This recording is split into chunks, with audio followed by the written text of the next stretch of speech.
Hello, I'm Wayne Visser. I'm Director of CSR International, and I'm here today with Mark Wade, who is Chairman of Future Considerations and former Head of Sustainable Development for Shell, among many other titles. So welcome to you today.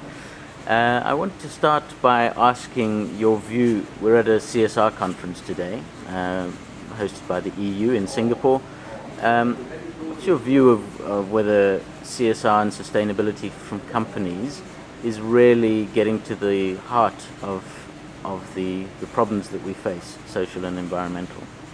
They're making a good start. I think we're getting a raised awareness, and an increasing number of companies are really taking this seriously because they're seeing it's important with regard to their strategy and to their operational efficiencies. Is it enough to meet the challenges of a finite world? Then I don't think it is yet. I think we need a real paradigm shift, which is going to take us away from incremental improvements to more radical solutions. And this is going to become more apparent as the decade unfolds, and I think as people become more aware of the challenges ahead of us, particularly with population growth heading towards 9 billion or more by the middle of the century, concerns of very finite resources which are being drawn upon more and more as developing economies strive to reach the same level of developed economies. And at the same time, people are very concerned that we're going to have to find at least twice as much energy. Again, a doubling of energy is what's going to be needed during that period, at a time again when people are concerned about climate change. So all of these different trends are running together, and business as usual is not going to be enough if we're going to tackle these. So where do you see signs of this paradigm shift taking place?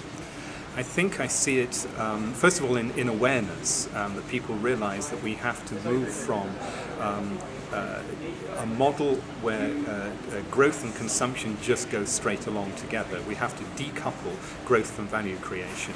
And I think we're beginning to see this now as people move from a product mentality to a service mentality. So I give you an example.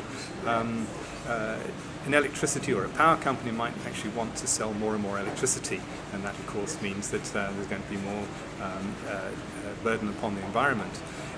But if they can move to a service mentality, so in other words, we'll provide power for your factory, for your car plant, and we'll pay you a service charge, or charge you a service charge for that, and together we'll work with you to reduce the energy, and therefore we'll save the benefits and we'll share the benefits, then that's a good way of decoupling consumption from value creation.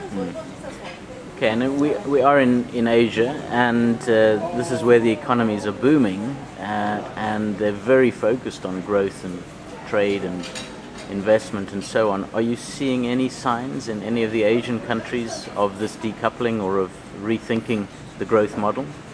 I think increasingly we're seeing Asian companies wake up to the fact that this is a win-win for companies, that it's enlightened self-interest, and if by understanding these global trends and society's demands for cleaner, safer, more ethically produced goods and services, if you're able to meet those expectations through your behavior as a business and through the delivery of those products and services, then you're just more likely to be successful.